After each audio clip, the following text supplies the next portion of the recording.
Bienvenue à tous, Métropole Magazine vous invite ce mois-ci dans le temple du tourisme, des sports et des loisirs en montagne. Le rendez-vous incontournable des aménageurs du monde entier, c'est ici, au cœur de la capitale des Alpes.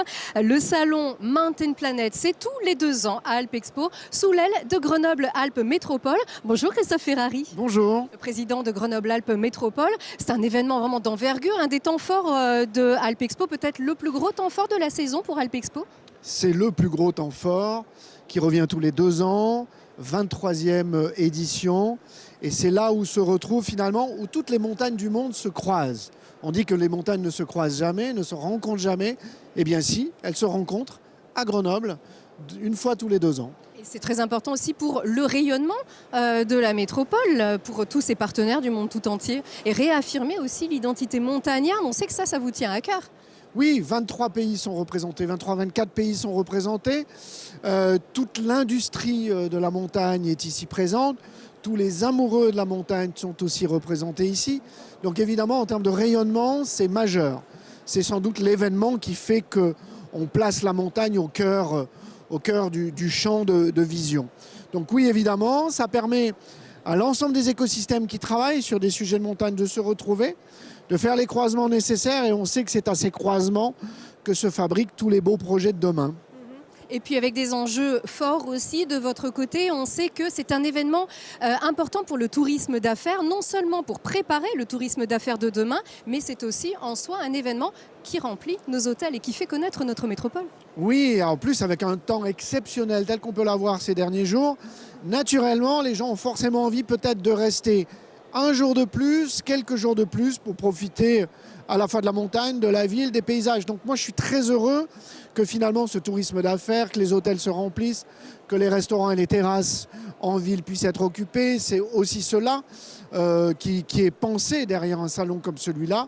Et évidemment, toute cette activité économique qui est générée derrière est pour nous très importante. On voit d'ailleurs qu'il y a beaucoup d'activités économiques, on peut s'en rendre compte, ça grouille ici derrière nous. Il y a vraiment beaucoup de business qui est en train de se dérouler ici aujourd'hui. Alors vous êtes ici aussi au titre de votre compétence tourisme. On rappelle que la métropole a pris cette compétence tourisme au 1er janvier 2015. Quelle évolution a été marquante pour vous depuis ces 2 années ? Vous le rappelez à juste titre, finalement nous sommes compétents en matière tourisme que depuis 2 ans.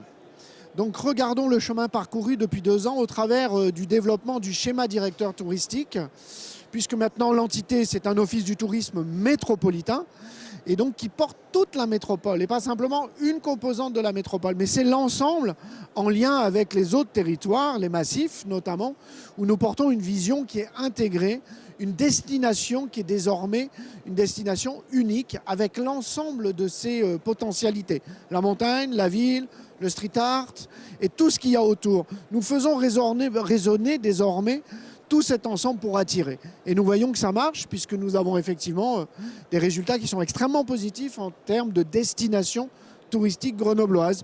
Nous étions un peu loin de tout cela il y a quelques années, pour dire les choses simplement. Bon, on venait à Grenoble parce que c'était une ville d'innovation, mais pas forcément parce que c'était une ville touristique. Et c'est une ville touristique.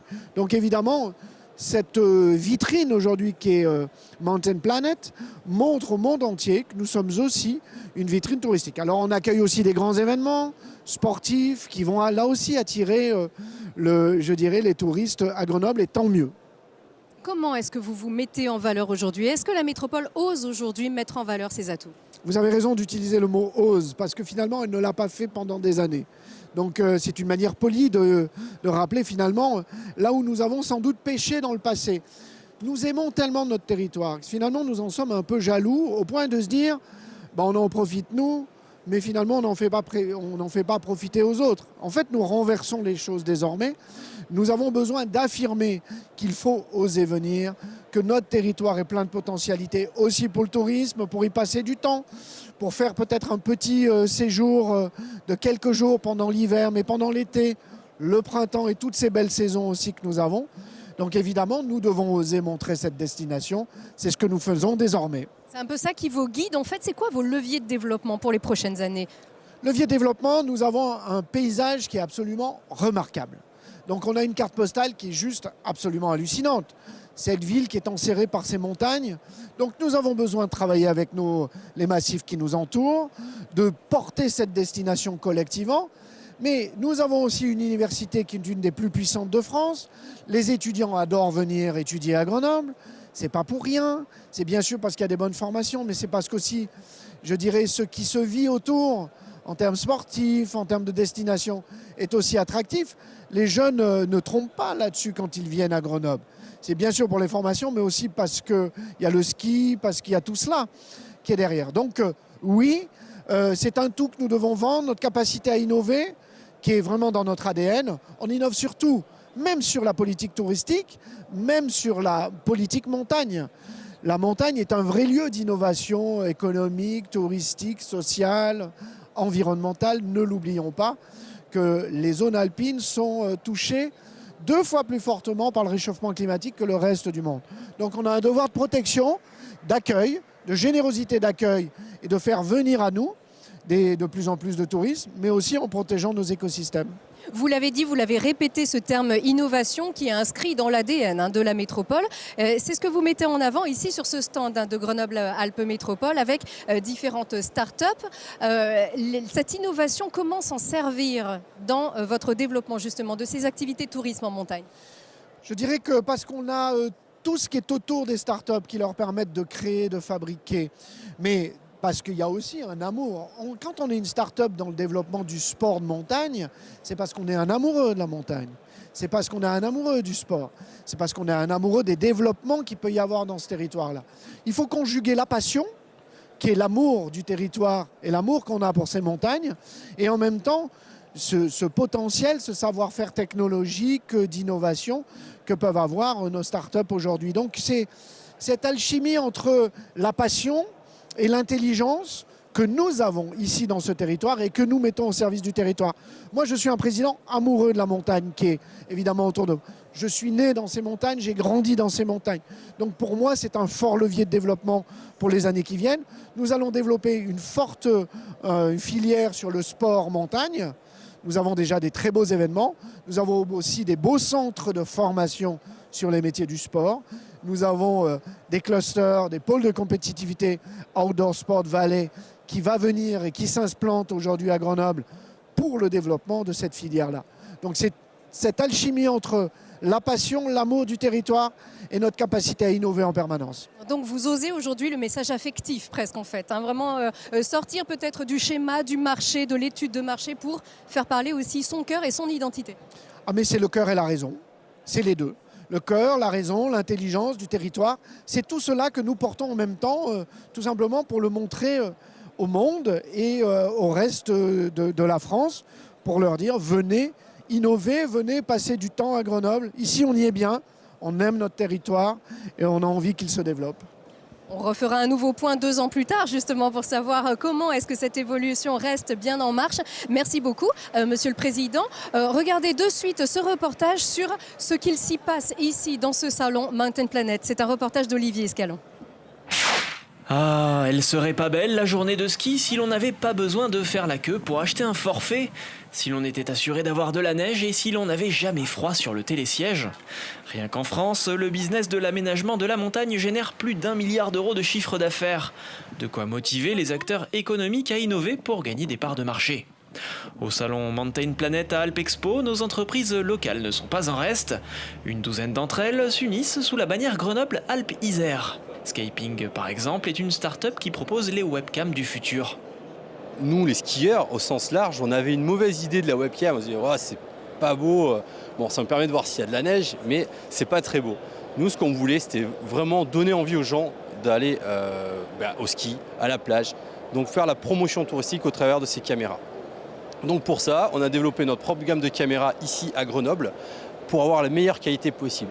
Comme si vous étiez là en fait. Ces webcams proposent 4K, photos et vidéos panoramiques, pause longue pour observer votre station, même la nuit. Le tout accessible pour 700 à 6 000 euros selon le modèle de caméra. Créée en juillet 2014 à Grenoble, la société Scaping a déjà installé une soixantaine de ces dispositifs, essentiellement sur les Pyrénées et les Alpes du Nord. L'une d'entre elles permet déjà d'observer Grenoble depuis la Bastille. Toujours sur le même stand, on trouve Snow Farm, un système capable de produire de la neige même par des températures positives. Il doit consommer 8 fois moins d'électricité et permettre d'économiser 40% d'eau par rapport à un système conventionnel. Mais par quel prodige? Le process est un poil compliqué, donc on va essayer de vulgariser dans les grands traits. Il s'agit peu ou prou d'ouvrir une bouteille d'eau au milieu de l'espace et de voir ce qui se passe. Quand on va soumettre l'eau à du vide, on va faire une évaporation forcée de cette eau et qui va geler l'eau liquide et donc la passer en eau solide. Un prototype est actuellement en test à Villard-de-Lans. Le produit fini sera commercialisé fin 2018. Je vois que nos invités ont bien tendu l'oreille et pour cause. L'un figure dans ce reportage et puis l'autre, on a déjà vécu quelques-unes des éditions. Didier Bic, sans indiscrétion, vous en avez connu combien des Mountain Planets? Malheureusement, on ne doit pas être trop loin de la 15e, parce que ça va faire bientôt 30 ans. Bientôt 30 ans. Sous différentes casquettes, hein. J'étais pas Voilà. sous la casquette Casborer avant, parce que je travaille dans la grande maison Poma.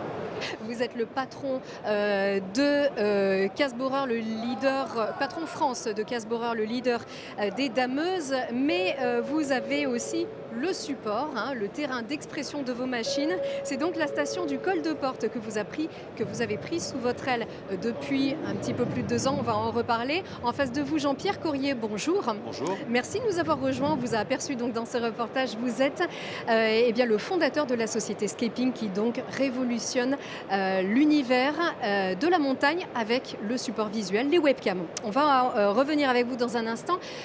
Pour revenir ici sur ce salon qui nous accueille, alors faites-nous part de votre expérience, Didier Bic. Est-ce qu'on noue encore aujourd'hui des liens? Est-ce qu'on rencontre aujourd'hui de nouveaux partenaires alors qu'on peut-être pensait connaître tout le monde? Oui, alors d'abord, on ne connaît jamais tout le monde, et en plus, ça se renouvelle quand même, heureusement un petit peu, même si quand on a le virus de la montagne, les professionnels y restent très longtemps. Donc c'est vrai que ce sont beaucoup les mêmes qu'on rencontre. Néanmoins, dans notre milieu, l'importance du lien est fondamentale. C'est-à-dire que la relation personnelle et la confiance sont extrêmement importantes. Et du coup, le renforcement du lien à cette occasion-là est fondamental, et ça apprend aussi à mieux se connaître. Et on parle un peu des produits quand même. Parce que c'est vrai qu'elle va très vite aussi, hein, cette montagne, avec l'innovation. L'innovation va aussi très très vite. Elle vous surprend aussi?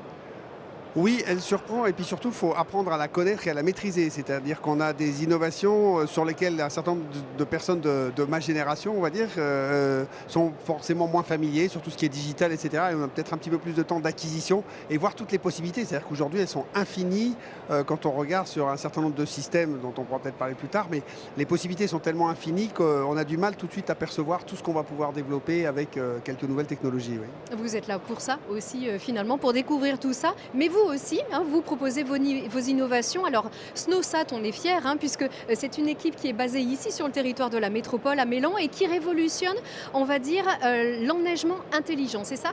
Exactement. Donc SnowSat, c'est gestion de flotte d'engins d'amarrage, mais aussi mesure de neige et évaluation du manteau neigeux sur toute la station. Donc un système intelligent qui communique avec les enneigeurs pour pouvoir dire là il manque de la neige, il faut en produire un petit peu, et puis qui affiche des tableaux de bord évidemment pour les nivologues qui sont en charge de gérer le manteau neigeux.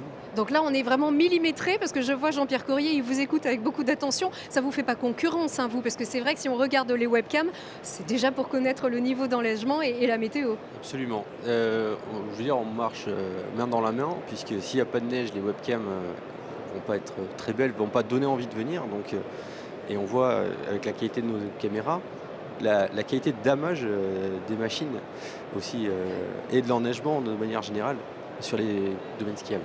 La qualité de damage, on le rappelle, c'est donc votre mission ici donc à Casborer avec les dameuses de Piston Bully. Exactement. Un petit peu de pub. Et si on cocoricote un peu, alors on est fiers à Grenoble et dans sa métropole d'être le centre du monde de la montagne pendant 3 jours ici sur ce salon. Alors vous qui avez des clients, des partenaires un peu partout dans le monde, est-ce que vous sentez aussi ce besoin de faire rayonner la métropole qui donc se propose vraiment comme la capitale des Alpes? Tout à fait. D'ailleurs, dans le nom Grenoble-Alpes Métropole, il ne faut pas oublier le mot Alpes. Et donc, on est là avec la petite station du Col de Porte notamment. On estime qu'on a une petite mission à remplir quand même, qui est de remettre les jeunes au ski. Et donc les jeunes qui vont apprendre à skier à Grenoble, au col de Porte, mais peut-être pas que, mais sont des jeunes qui vont qui vont rayonner ensuite dans d'autres stations et qui peuvent aller même à l'étranger et être un petit peu le flambeau du ski à la française. Donc c'est vrai qu'on a vraiment envie de faire renaître l'envie du ski. Et Grenoble, on a pour ça un potentiel avec des petites stations alentours et des grandes pour éduquer les futurs skieurs. Parce que donc le col de Porte, on rappelle que vous avez repris cette station sous votre aile depuis un petit peu plus de 2 ans. La plupart des Grenoblois de ma génération, en tout cas, ont appris à skier même sur les skis de leurs parents, hein, comme ça, entre les jambes sur ces pistes-là. Est-ce que c'est toujours cet esprit qui gouverne d'abord, en fait, le développement de cette station famille, comme on dit? Oui, complètement. L'objectif, c'était déjà de remettre ce site parfaitement en sécurité parce qu'on a beaucoup d'enfants, donc il faut que les parents puissent être tranquilles sur ce site, y compris avec des accompagnateurs et avec l'école de Porte, nos moniteurs qui prennent en charge les enfants pour le ski, mais pas que. Et pour la luge, hein. tous les équipements, voilà, exactement, la luge, aussi. Tous les équipements dont on a besoin, un tapis, on a remplacé tes skis par un tapis qui est plus facile pour les tout petits. On a un jardin d'enfants, on a remis des appareils qui permettent de faciliter parce c'est vrai que quand les parents débarquent avec 3 enfants, les luges, les skis, les bâtons, et qu'il faut transporter tout ça, voilà. Donc on essaye de faciliter rendre la logistique, l'expérience ski qui est souvent la première, alors y compris pour des plus grands comme les étudiants. On a beaucoup d'étudiants, même étrangers à Grenoble, qui découvrent le ski au col de Porte. On essaie de leur rendre l'expérience ski la plus intéressante possible et la plus facile possible. Et puis on a la clientèle de jeunes, de snowboarders, etc. Et on a cet autre aspect, puisque le domaine skiable est coupé en deux. Le deuxième site sert aux jeunes et aux ados qui peuvent faire du snowboard. On a fait un snowpark éclairé pour des nocturnes, des choses comme ça. Donc toutes les clientèles, où est-ce qu'on en est aujourd'hui? Alors aujourd'hui, on a bien avancé. Peut-être toutes on les a clientèles. bien avancé. D'abord, on a été beaucoup aidé grâce à un certain nombre de Grenoblois, mais pas que, sur une campagne de crowdfunding qu'on avait lancée il y a 2 ans et qui a bien marché. Et on a pu faire des éclairages, on a pu faire ce tapis, on a pu faire du snowboard. J'ajoute que l'ambition, c'est de le faire en durable. C'est-à-dire qu'on ne veut pas accrocher des fils dans les arbres, on veut que tout soit enterré, tout soit visible. On a des poteaux bois pour l'éclairage. On essaye de faire en sorte qu'on soit dans le respect de l'environnement. C'est un site magnifique et on veut qu'il garde ou qu'il retrouve, parce qu'il l'a peut-être un peu perdu, mais qu'il retrouve une espèce de nature que les Grenoblois aiment à retrouver là-haut. Ah, c'est le projet du cœur, hein. On sent que vous appartenez vraiment fidèlement à cette Chartreuse. Hein. Oui, moi je suis monté beaucoup faire de la rando et avec mes enfants là-haut, donc j'adore ce coin, donc on essaye de leur donner un petit cachet, et voilà. Très personnel aussi, très identitaire. Oui, c'est absolument. important, très oui, isérois. Oui, absolument. Allez-vous diversifier aussi les activités, on en a parlé, que ce soit alpin ou nordique, car, il faut l'affirmer, le Vercors n'est plus le seul berceau du ski nordique et du biathlon en particulier sur nos montagnes, dans les Alpes. Oui, c'est vrai, on a un magnifique stade de biathlon, on a une belle boucle de ski nordique. On était déjà le berceau du ski alpin, puisqu'on avait fait le premier téléski en 1934 au col de Porte. Le premier téléski, en France, oui, voilà. Et donc, on essaye de mettre aussi l'intérêt sur le biathlon et sur le nordique, oui. Bon, et puis pour finir aussi de cocoricoter, on a donc fait parler du col de Porte jusqu'à Paris, jusqu'au ministère et donc partout en France avec cette visite il y a quelques mois, on va dire, de Sébastien Lecornu qui était venu, on va dire, observer cette unité du centre d'études de la neige. Quelle est vraiment la problématique ici? Comment est-ce que vous vous positionnez au col de Porte? Bon, il faut savoir que le centre technique de Météo France qui est au col de Porte est un centre qui permet de faire des analyses et de tirer des analyses sur l'enneigement dans les Alpes depuis de nombreuses années, depuis 60 ans. Donc c'est très important. Il n'est pas le seul, mais il est un des 2 plus importants de toutes les Alpes. Donc c'est très important de conserver ses capacités d'analyse et de ne pas perturber l'environnement dans lequel il travaille, parce que si on commence à perturber l'environnement, on fausse toutes les mesures, alors que c'est vraiment la base de tout ce qu'on analyse aujourd'hui dans les Alpes. On voit que c'est décidément au cœur de votre projet de développement, ce respect de l'environnement, cette vraiment station 2.0 qui soit parfaitement intégrée. Et qu'il faut travailler avec tous les voisins en bonne entente. Il y a différents acteurs qui travaillent aujourd'hui sur le site et il faut les respecter tous, et c'est ensemble qu'on arrive à travailler mieux. Alors vos voisins d'en face, donc il s'agit de Champs-Rousses, hein, si on regarde un petit peu tout droit et un petit peu vers la droite. Champs-Rousses a un gros projet de développement. On regarde tout de suite ce reportage de Laurie Baillet. La station du futur, c'est elle, Champs-Rousses, cette station de ski à 1800 mètres d'altitude, créée dans les années 50. D'ici à 2030, elle deviendra une station de montagne ouverte toute l'année, avec une restructuration complète du centre-village pour créer une harmonie d'ensemble.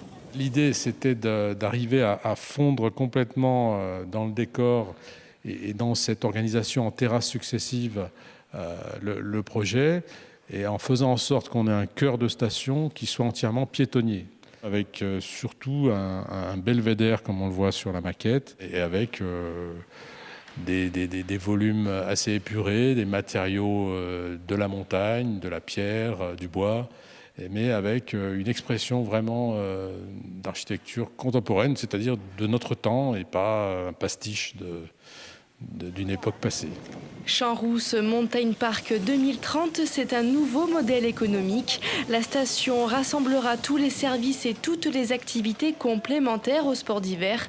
C'est surtout un projet 100% énergie renouvelable. Nous, on a fait le pari de faire ce projet en n'augmentant pas les consommations d'électricité, mais en fabriquant sur place de l'électricité avec un immense toit photovoltaïque sur le parking ouest, et en fabriquant aussi de la chaleur avec une chaufferie biomasse qui va aussi fabriquer en cogénération de l'électricité. Ce qui va permettre de voir un vrai projet développement durable, écologique, sur cette station des années 50.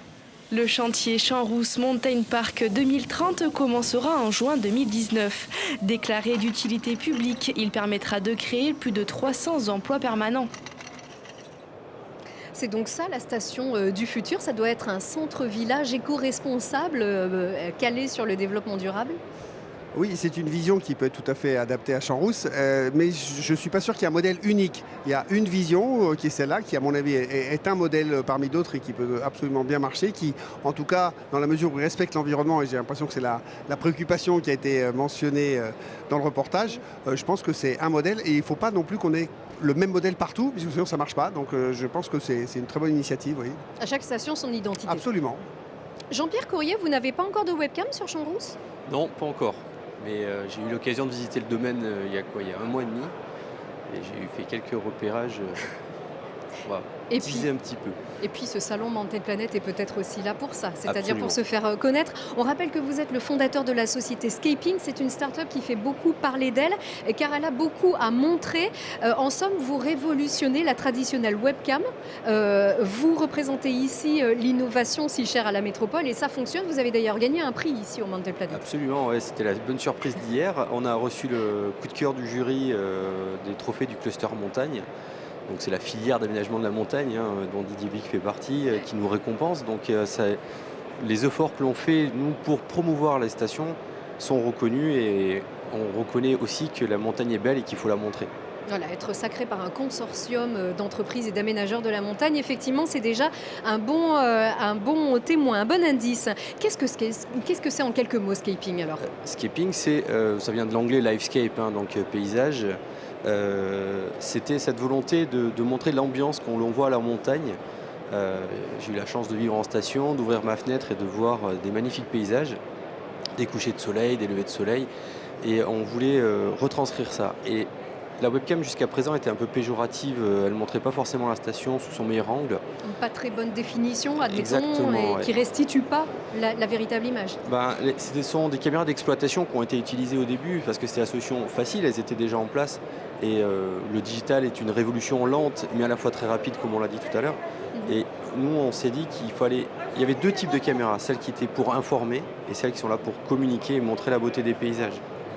Alors, vous vendez du rêve, en somme, mais ce que vous êtes en train de nous dire, c'est que le rêve, il existe, il est là, il est sous nos yeux, mais il faut le restituer. Elle est là, toute votre innovation. Absolument. C'est tel un photographe silencieux que l'on met au sommet de la montagne et qui, pendant que vous dormez, va prendre les photos. Et à 7 heures, vous pouvez savoir où je vais aller skier.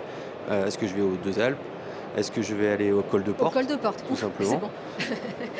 Parce que vous n'avez pas encore de webcam au col de Porte? Non, mais on travaille au corps, Didier, depuis un moment. On va finir par y arriver. Très bien. Je rappelle aussi, alors je ne rappelle pas, je vous informe que vous êtes basque. Donc, on vous accepte quand même ici sur cette émission. La métropole grenobloise vue d'un basque. Est-ce qu'elle a vraiment de quoi attirer toujours plus de touristes? Est-ce qu'elle sait aussi se mettre en valeur selon vous? Alors, je vais être honnête. Oui. Tout à fait honnête. Je rêvais de venir à Grenoble pour faire mes études. Je n'ai pas eu la chance de faire mes études à Grenoble, donc j'ai continué à bourlinguer à droite à gauche. Et quand j'ai voulu créer Escaping, à l'époque, il y avait Boris Johnson à Londres qui disait aux startups venez. On est allé voir, on est revenu et on est resté à Grenoble. On avait tout ce qu'il faut. On a les montagnes à côté de nous, on a les laboratoires, les étudiants, un cadre honnêtement fantastique. Mais tout ce qu'on a devant le nez, on l'oublie au fur et à mesure, il faut se le rappeler. Je prends toujours le même exemple. Quand je vais à Paris, je suis le seul à regarder la Tour Eiffel depuis le métro. Ils ne regardent plus ce qu'ils ont devant les yeux. Et pourtant, c'est magnifique. Et donc, il faut aussi rappeler, Grenoble est souvent modeste. Il faut aussi savoir rayonner et se vendre aussi vis-à-vis de l'extérieur, vendre vraiment ses qualités. Absolument. Et, Grenoble a un tas d'atouts autour de lui, sur la montagne et environnante. Et donc, je crois qu'il y en a quand même beaucoup qui apprécient quand même, parce qu'au classement des villes, je pense que Grenoble figure en bonne position, en tout cas pour les étudiants. Absolument. L'université, on le rappelle, donc l'innovation, vraiment tout ce savoir-faire aussi scientifique et technologique. Finalement, vous étiez ici tous les deux sur un parfait terrain d'expression.